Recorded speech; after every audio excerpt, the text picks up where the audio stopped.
بسم اللہ الرحمن الرحیم۔ السلام علیکم سامعین، یہ ہے کاشان بصیرت کا یوٹیوب چینل اور میں ہوں سیمی زوار، اور ہم جس کتاب کو مل کر آج کل پڑھ رہے ہیں اس کا نام ہے 100 موضوع 500 داستان، اور ہم نے اب تک کل 16 موضوعات پڑھ لیے ہیں، اور اس نشست میں یعنی جو کہ ریڈنگ کا پارٹ نمبر 10 ہے، اس میں ہم پڑھنے جا رہے ہیں مزید 2 باب پڑھیں گے، جس میں کہ باب 17 جس کا عنوان ہے برائی، اور باب 18 جس کا عنوان ہے ابتلا، اور ہم پیج نمبر 107 سے لے کر 117 تک ہم اس کو انشاءاللہ مکمل کر لیں گے، ان دونوں ابواب کو۔ تو آئیے باقاعدہ ریڈنگ کا آغاز کرتے ہیں۔ باب 17 برائی، ارشاد خداوندی ہے۔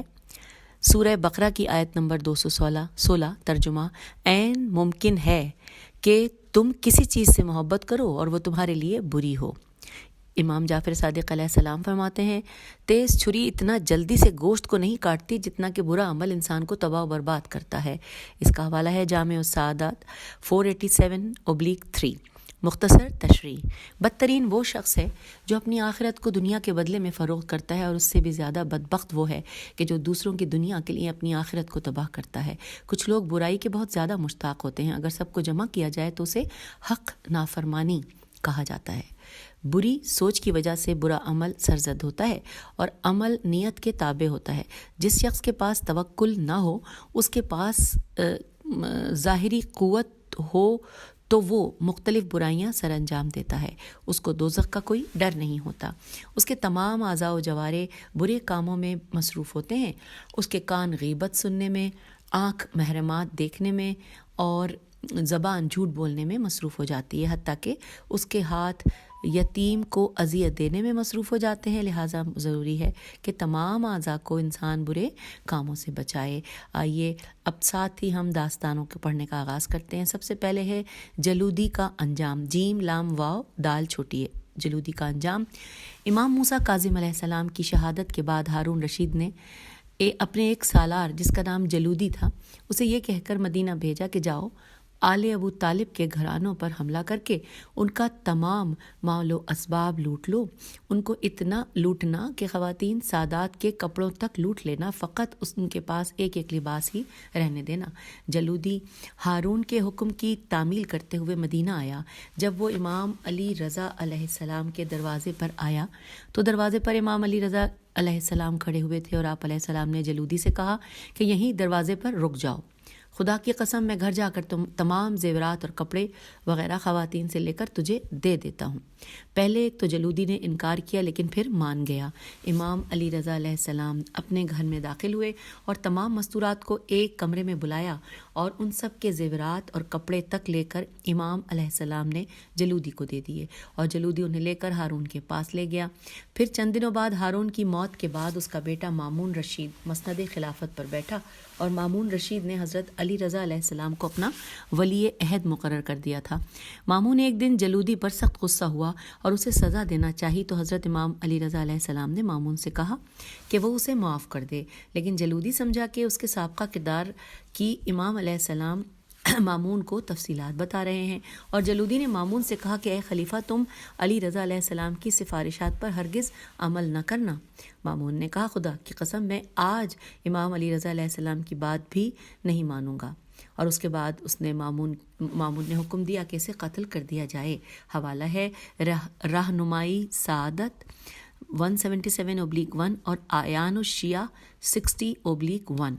دوسرے نمبر پہ ہیڈنگ ہے جو داستان ہم پڑھنے جا رہے ہیں، عمر و آس، عین میم رے واو عین الف صاد۔ تحکیم کے واقعے میں عمر و آس نے ابو موسیٰ اشعری کو دھوکہ دیا، اور ابو موسیٰ اشعری نے اس کے دھوکے میں آ کر حضرت امیر المومنین علی علیہ السلام کو خلافت سے معزول کیا۔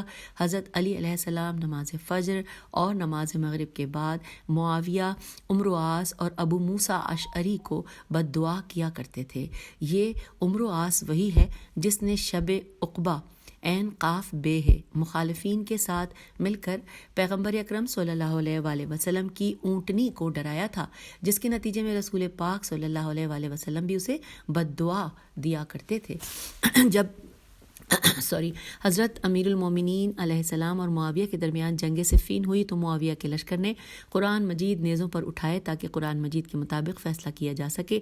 اہل عراق نے اپنی طرف سے ابو موسیٰ اشعری کو حکم مقرر کیا، جبکہ حضرت علی علیہ السلام اس کے حکم بننے پر راضی نہیں تھے اور معاویہ نے اپنی طرف سے عمرو و عاص کو حکم منتخب کر دیا۔ ابو موسیٰ اشعری قاضی شری شین رے یہ ہے اور ابن عباس اور 400 افراد کو لے کر مقام دومتا الجندل دال و میم تے ہے الف لام جیم نون دال لام پہنچے اور وہاں سے عمرو ابن عاص بھی 400 افراد کو لے کر پہنچ گیا۔ حضرت علی علیہ السلام نے ابو موسیٰ اشعری کو بہت سی ہدایات کی تھیں، لیکن اس نے کسی بھی ہدایت پر عمل نہیں کیا تھا۔ عمرو عاص کی نیت بہت خراب تھی اور وہ انتہائی مکار شخص تھا۔ عمرو عاص نے ابو موسیٰ اشعری کو بہت زیادہ عزت دی اور اس کا زیادہ سے زیادہ احترام کیا اور اس کو صدر مجلس میں جگہ دی، اس کے پیچھے نماز پڑھتا تھا اور اسے یا صاحب رسول اللہ کہہ کر مجھ سے مخاطب کرتا تھا، اور عمرو عاص اسے کہتا تھا کہ آپ نے میری نسبت رسول خدا صلی اللہ علیہ وآلہ وسلم کی زیارت زیادہ کی ہے، آپ مجھ سے بڑے ہیں، اس لیے میں آپ سے پہلے گفتگو نہیں کر سکتا۔ الغرض اس نے ابو موسیٰ اشعری کا اتنا احترام کیا کہ ابو موسیٰ اس کے دھوکے میں آ گیا اور اسے اپنا مخلص تصور کرنے لگا، اور جب ان دونوں کا اجتماع ہوا تو عمرو عاص نے ابو موسیٰ اشعری سے کہا کہ تمہارا علی علیہ السلام اور معاویہ کے متعلق کیا خیال ہے؟ ابو موسیٰ جو کہ پہلے ہی حضرت علی علیہ السلام کا دشمن تھا کہنے لگا، علی علیہ السلام اور معاویہ دونوں کو خلافت سے معزول کر دینا چاہیے اور خلافت سازی کا عمل شورا کے ذریعے کیا جانا چاہیے۔ عمرو عاص نے کہا میرا بھی یہی خیال ہے، ہمیں یہی کرنا چاہیے۔ عمرو عاص بڑا مکار شخص تھا، پھر وہ اسے خلوت میں لے گیا تاکہ دوسرے لوگ ان کی باتیں نہ سن سکیں۔ پھر وہ دونوں منظر عام پر آئے۔ ابو موسیٰ اشعری اٹھا تاکہ وہ گفتگو کرے۔ ابن عباس نے آواز دی، خبردار، عمرو عاص تجھے دھوکہ دے گا، اس کے بعد تم گفتگو کرنا۔ ابو موسیٰ نے حضرت ابن عباس کی بات نہ مانی اور کہنے لگا، لوگوں، میں نے اور عمرو عاص نے علی علیہ السلام اور معاویہ کو معزول کر دیا ہے اور خلیفہ کا انتخاب بذریعہ شورا ہوگا۔ میں نے اپنی طرف سے علی علیہ السلام کو معزول کر دیا ہے۔ جیسے ہی اس کی بات ختم ہوئی اس کے بعد عمرو عاص کھڑا ہو گیا اور کہنے لگا، میں نے علی علیہ السلام کو خلافت سے معزول کر دیا ہے اور معاویہ کو مقام خلافت پر قائم رکھتا ہوں، کیونکہ معاویہ خون عثمان کا طلبگار ہے، اسی لیے وہ اس مقام کے لیے زیادہ موزوں ہے۔ ابو موسیٰ نے صدا دے کر کہا کہ تو ایک کتا ہے، جس پر حملہ کیا جائے تو حملہ کرتا ہے اور اگر چھوڑ دیا جائے تو بھی حملہ کرتا ہے۔ عمرو عاص نے ابو موسیٰ اشعری کو کہا کہ تو ایک ایسا گدھا ہے جس پر کتابوں کا بوجھ لادا گیا ہو۔ عمرو عاص نے اپنی بری نیت کے ساتھ تحکیم کو تباہ و برباد کر دیا۔ ابن عباس ہمیشہ کہا کرتے تھے کہ خدا ابو موسیٰ اشعری کے چہرے کو سیاہ کرے جو عمرو عاص کی مکاریوں کو نہ سمجھ سکا، اور میں نے اسے بہت سمجھایا تھا مگر وہ نہ سمجھ سکا۔ حوالہ نوٹ کیجئے، یہ ہے پیغمبران و یاران 152 سے لے کر 139/1 اور بہار الانوار 8/544۔ آئیے آگے چلتے ہیں۔ اگلی داستان 3 نمبر کی کہ جس کا عنوان ہے حجاج ملعون کے ستم۔ فقط برے کام ہی انسان کو دوزخ میں نہیں لے جاتے بلکہ برے کاموں کی نیت بھی انسان کو دوزخ میں ڈال سکتی ہے۔ ایک دن حجاج اپنے گھر سے جامع مسجد کی طرف گیا تو اس نے بہت بڑی جماعت کے رونے پیٹنے کی صدا سنی۔ پوچھا کہ یہ کیسی آواز ہے؟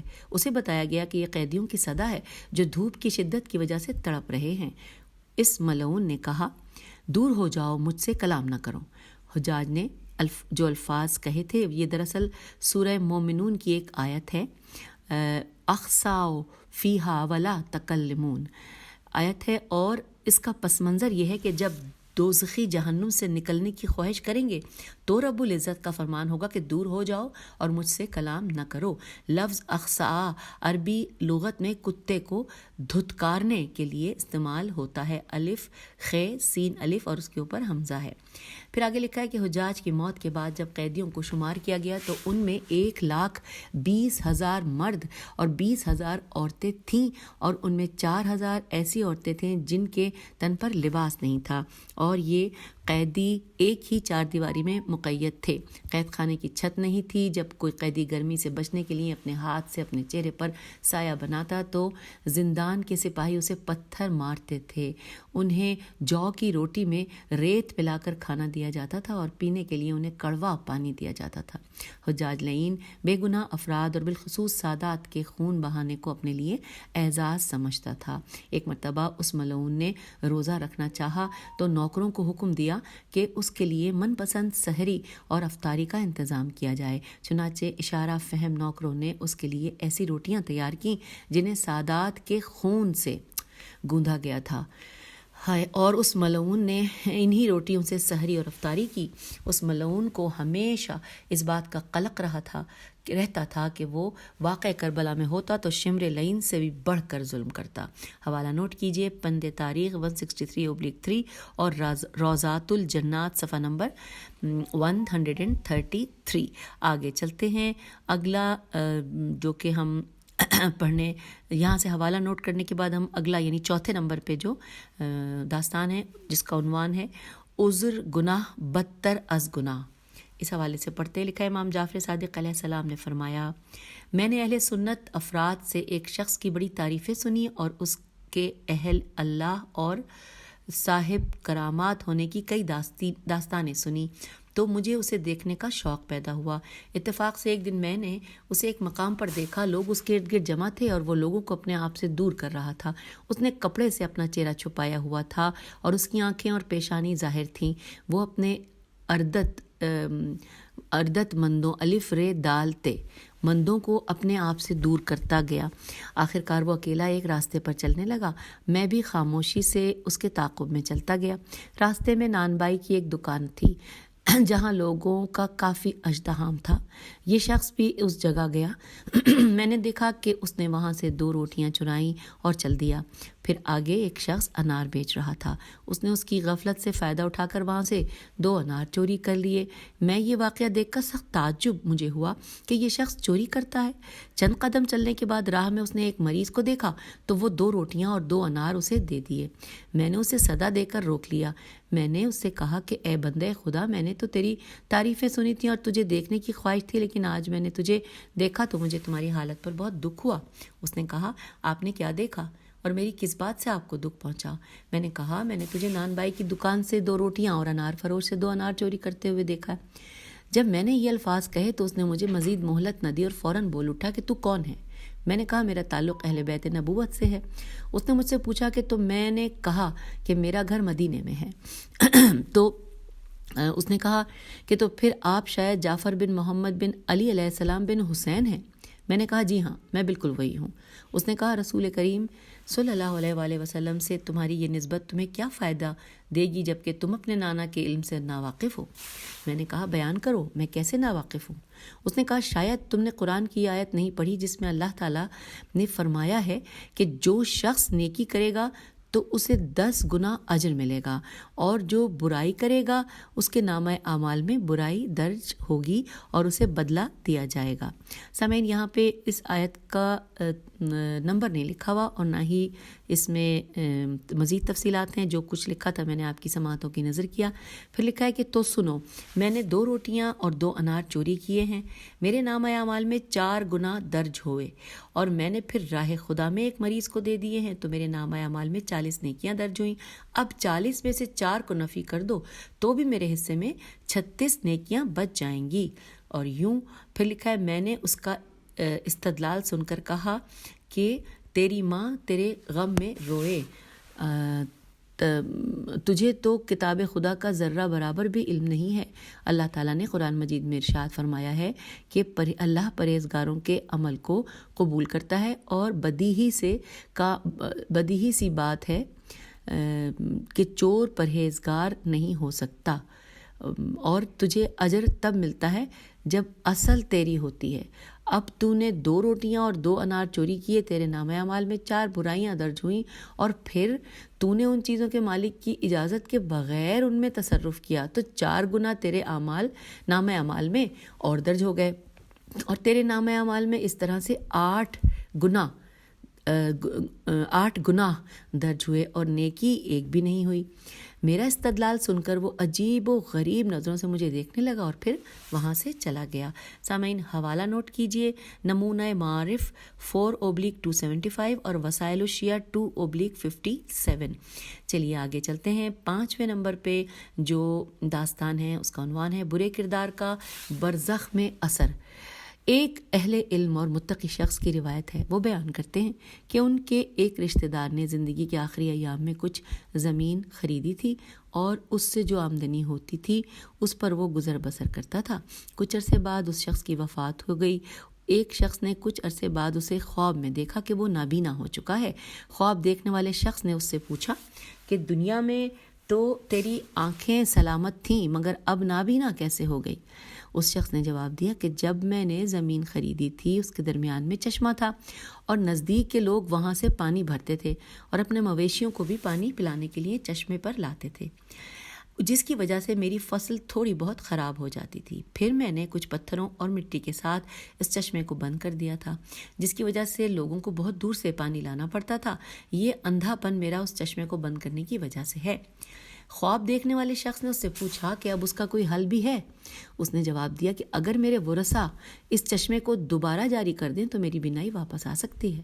خواب دیکھنے والے شخص نے اس کے ورثاء کو اس خواب سے آگاہ کیا تو انہوں نے اس چشمے کو دوبارہ جاری کر دیا اور لوگ پھر سے اس سے استفادہ حاصل کرنے لگے۔ اس خواب دیکھنے والے شخص نے دوبارہ اس عالم کو خواب میں دیکھا تو وہ نابینا نہیں تھا۔ حوالہ نوٹ کیجئے، داستان نہائی شگفت، صفحہ نمبر 292۔ آگے چلتے ہیں، یعنی کہ اب ہم باب نمبر 18 جس کا عنوان ہے ابتلا، یہ پڑھنے جا رہے ہیں۔ قرآن مجید میں ارشاد خداوندی ہے، سورہ الفجر آیت نمبر 15 ترجمہ کہ مگر جب انسان کو اس کا رب آزما لیتا ہے پھر اسے عزت دیتا ہے اور اسے نعمتیں عطا فرماتا ہے تو کہتا ہے کہ میرے رب نے مجھے عزت بخشی ہے۔ اور اس کے بعد لکھا ہے رسول اکرم صلی اللہ علیہ وآلہ وسلم کا ارشاد ہے کہ ظالم پر آزمائش آئے تو اس کے گناہوں کی سزا ہوتی ہے اور اگر مومن پر آئے تو وہ اس کے لیے امتحان ہوتی ہے۔ حوالہ نوٹ کیجئے، جامع الاخبار صفحہ نمبر 113۔ مختصر تشریح پڑھتے ہیں۔ لکھا ہر صاحب عقل کے لیے آزمائش زینت کرامت کا سبب بنتی ہے۔ آزمائش پر صبر کرنا اور اس پر ثابت قدم رہنا ایمان کی مضبوطی کا سبب بنتا ہے۔ جو شخص آزمائش کی شیرینی کو چکھ لے تو وہ لطف خدا کا حقدار ٹھہرتا ہے اور اسے دنیا و آخرت کی کامیابی نصیب ہوتی ہے۔ آتش آزمائش ہی سے انوار باطنی کا اظہار ہوتا ہے اور جو آزمائش کے مراحل سے نہ گزرا ہو تو اس سے کوئی بھلائی نہیں ہوتی۔ اگر کوئی شخص آزمائش میں مبتلا ہو جائے اور اس پر بے صبری کا اظہار کرے تو بے صبری خود علیحدہ سے ایک درد بن جاتی ہے۔ اور اب آئیے اس ٹاپک کے اوپر جو داستانیں ہیں وہ پڑھنے کا آغاز کرتے ہیں۔ پہلے نمبر پہ ہے عمران بن حسین، ہے سواد یہ نون۔ عمران بن حسین مصیبتوں پر صبر کرنے والے ایک شخص تھے۔ انہیں استسقا کی بیماری لاحق ہوئی۔ استسقا ایک ایسا مرض ہوتا ہے کہ جس میں انسان کا پیٹ پھول جاتا ہے اور وہ جتنا بھی پانی پی لے تو اس کی پیاس ختم نہیں ہوتی۔ اور سامعین میں آپ کو اس کی ہجے بھی کر کے بتاتی ہوں، الف سین تے سین قاف الف حمزہ۔ بہرنو عمران ابن حسین اس بیماری میں مبتلا ہوئے تو ان کا علاج کرایا گیا لیکن وہ ٹھیک نہ ہو سکے۔ وہ 3 سال تک اس بیماری میں مبتلا رہے۔ وہ نہ کھڑے ہو سکتے تھے نہ چل پھر سکتے تھے، بس وہ ایک چارپائی پر لیٹے رہتے تھے اور ان کے پیشاب و پخانے کے لیے ایک گڑھا ان کی چارپائی کے نیچے کھود دیا گیا تھا۔ ایک دن ان کے بھائی علا، عین لام الف حمزہ نام ہے، علا، ان کی عیادت کے لیے آئے اور ان کی حالت دیکھ کر رونے لگے۔ عمران نے اپنے بھائی سے کہا تم روتے کیوں ہو؟ اس نے کہا آپ کی یہ حالت دیکھ کر روؤں نہیں تو اور کیا کروں؟ عمران نے کہا رونے کی ضرورت نہیں ہے، جو خداوند تعالیٰ کی خواہش میرے لیے ہے مجھے منظور ہے اور میں چاہتا ہوں کہ جب تک زندہ رہوں تو ایسی صورت میں رہوں۔ جب خدا میری آزمائش کرنا چاہتا ہے تو میں آزمائش سے انکار کیوں کروں؟ اور سنو، جس دن سے میں اس آزمائش میں مبتلا ہوا ہوں فرشتے آ کر مجھے سلام کرتے ہیں اور میں ان کے سلام کا جواب دیتا ہوں اور فرشتے میرے ساتھ گفتگو کرتے ہیں۔ اب سامعین اس کا حوالہ نوٹ کیجئے، داستانہا و پندہا 148/7 اور لٹالی الاخبار، لام ٹے الف لام چھوٹی ہے، الاخبار 346/1۔ آئیے دوسرے نمبر پہ جو داستان ہے اس کا عنوان سید علی عابد زندان میں. اس عنوان کے تحت کیا داستان ہے پڑھتے ہیں. منصور دوانیقی نے اپنے عہد حکومت میں بہت سے حسنی سادات کو قید کر کے تنگ و تاریک زندانوں میں ڈالا تھا. ان قیدیوں میں امام حسن علیہ السلام کے فرزند علی بن حسن المثلث الف لام میم سے لام سے بھی شامل تھے.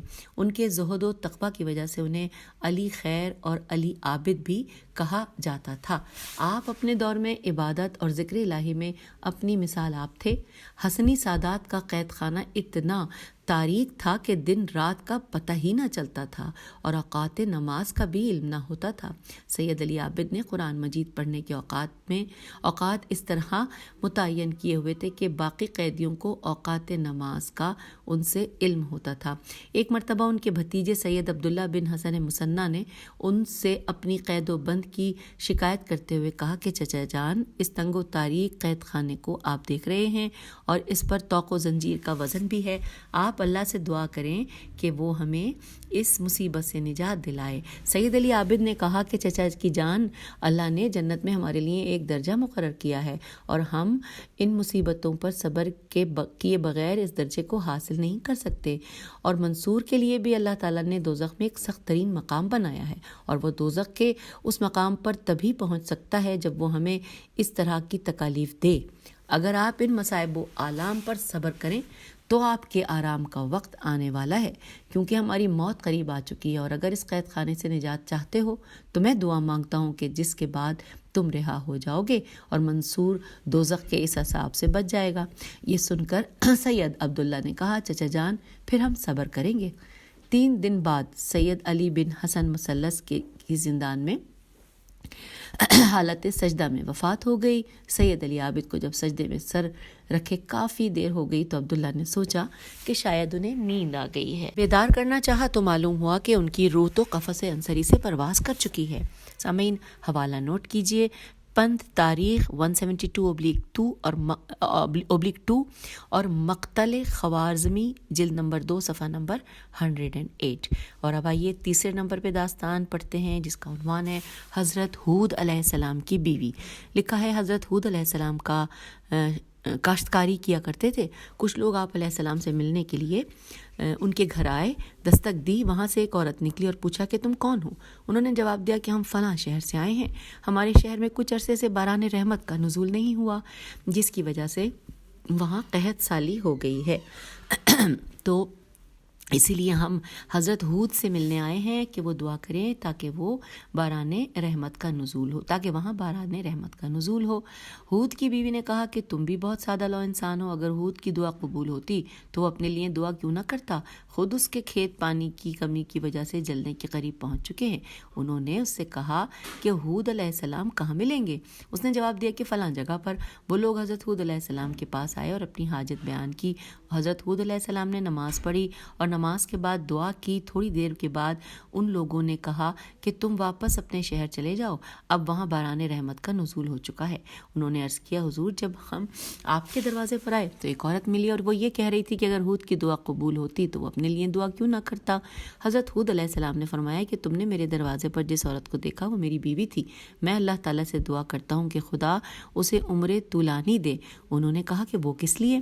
تو حضرت ہود علیہ السلام نے فرمایا کہ اللہ تعالیٰ نے جب بھی کسی مومن کو خلق کیا تو اس کے ساتھ ساتھ اس کے کسی دشمن کو بھی پیدا کیا ہے، اور وہ دشمن ہمیشہ اس مومن کو اذیت ہی دیتا ہے. یہ عورت میری دشمن ہے اور میں مالک ہوں، اس لیے یہ اس دشمن سے کہیں بہتر ہے کہ جو میرا مالک بن جائے. تو سامعین، حوالہ نوٹ کیجئے جو یہاں پر دیا گیا ہے، نمونہ معارف 2/612. آئیے آگے چلتے ہیں. چوتھے نمبر پہ داستان ہے جس کا عنوان ہے ابن ابی عمیر این میم یرے. لکھا ہے محمد ابن ابی عمیر جو خوش نصیب انسان تھے جسے امام موسیٰ علیہ السلام، امام علی رضا علیہ السلام اور امام جواد علیہ السلام کی زیارت نصیب ہوئی تھی. انہوں نے بہت سی احادیث روایت کی ہیں اور خاصہ اور عامہ نے ان کی وثاقت کی تصدیق کی ہے. وہ کپڑے کے تاجر تھے اور ان کی مالی حالت بہت بہتر تھی اور انہوں نے احادیث اور فقہ کے 94 کتابیں تالیف کی تھیں.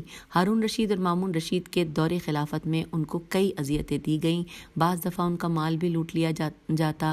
وہ چاہتے تھے کہ ابن ابی عمیر کو منصب قضاوت سونپا جائے، تو ابن ابی عمیر نے صاف انکار کیا، تو کہنے لگے کہ پھر ہمیں عراقی شیعوں کے نام بتائیں، تو اس نے اس سے بھی صاف انکار کر دیا۔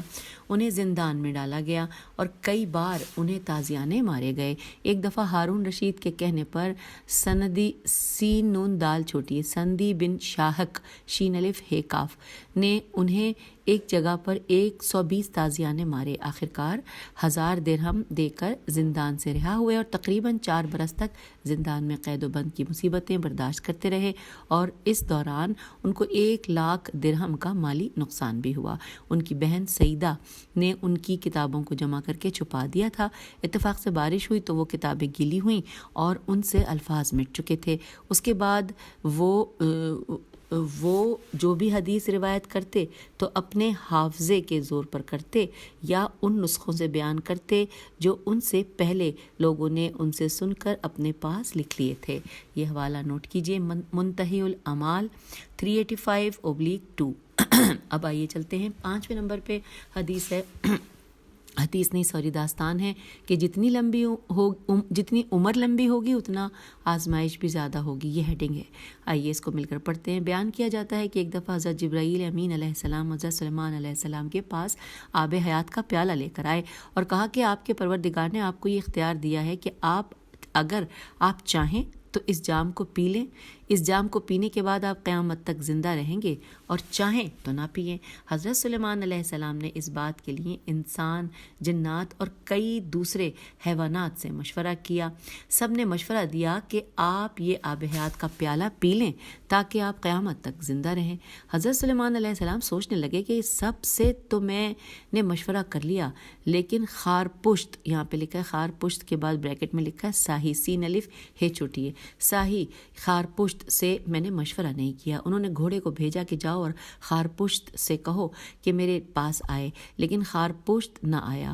اس کے بعد آپ نے کتے کو بھیجا کہ جاؤ خارپشت کو بلا لاؤ۔ خارپشت آپ کی خدمت میں حاضر ہوا۔ سلیمان علیہ السلام نے اس سے کہا کہ میں نے تم سے ایک مشورہ کرنا ہے، لیکن اس مشورے سے پہلے یہ بتاؤ کہ انسان کے بعد حیوانات کی دنیا میں گھوڑے کو انتہائی محترم جانور سمجھا جاتا ہے اور کتے کو انتہائی خسیس ترین جانور سمجھا جاتا ہے۔ میں نے معتبر ترین جانور کو تیرے پاس بھیجا لیکن تو نہ آیا، اور جب میں نے خسیس ترین جانور کو بھیجا تو تو آ گیا، اس کی کیا وجہ ہے؟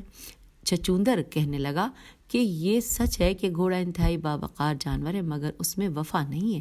اگرچہ کتا خبیث ترین جانور ہے لیکن وہ وفادار ہے۔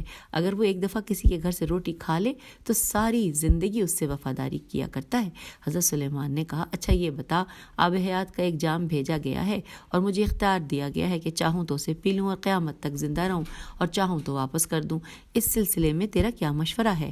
پشت خار یعنی جو ساہی سین الف ہے چھوٹی، اس نے کہا اچھا یہ بتائیں کہ یہ جام صرف آپ کے لیے ہے یا یہ بھی کہا گیا ہے کہ آپ اس میں سے اپنی اولاد اور دوستوں کو بھی پلا سکتے ہیں؟ حضرت سلیمان نے فرمایا کہ نہیں، صرف میرے لیے ہی بھیجا گیا ہے۔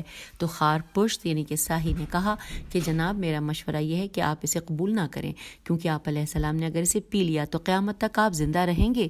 آپ علیہ السلام اس کے پینے کے بعد مر نہیں سکیں گے۔ اس زندگی میں نہ آپ کے بیٹے ہوں گے، نہ آپ کے دوست ہوں گے، اور نہ ہی آپ سے پیار کرنے والے لوگ ہوں گے، اور ہر دن آپ کا غم میں گزرے گا۔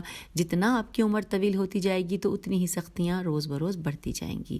حضرت سلیمان علیہ السلام کو اس کی یہ رائے بہت پسند آئی اور آپ علیہ السلام نے آب حیات کا جام نوش کرنا گوارا ہی نہ کیا۔ یہ حوالہ ہے، حوالہ نوٹ کیجئے، جامع احکایات صفحہ نمبر 95۔ آئیے آگے چلتے ہیں یا اجازت چاہتے ہیں؟ جی بالکل، اب آپ سے اجازت چاہنے کا وقت آ گیا ہے، یعنی کہ ہم نے باب 18 بھی پڑھ لیا اور باب 17 بھی پڑھ لیا۔ 17 میں برائی کے حوالے سے جانا، 18 میں ابتلا کے حوالے سے جانا، اور اب اس پارٹ نمبر 10 میں آپ سے اجازت ہم چاہیں گے۔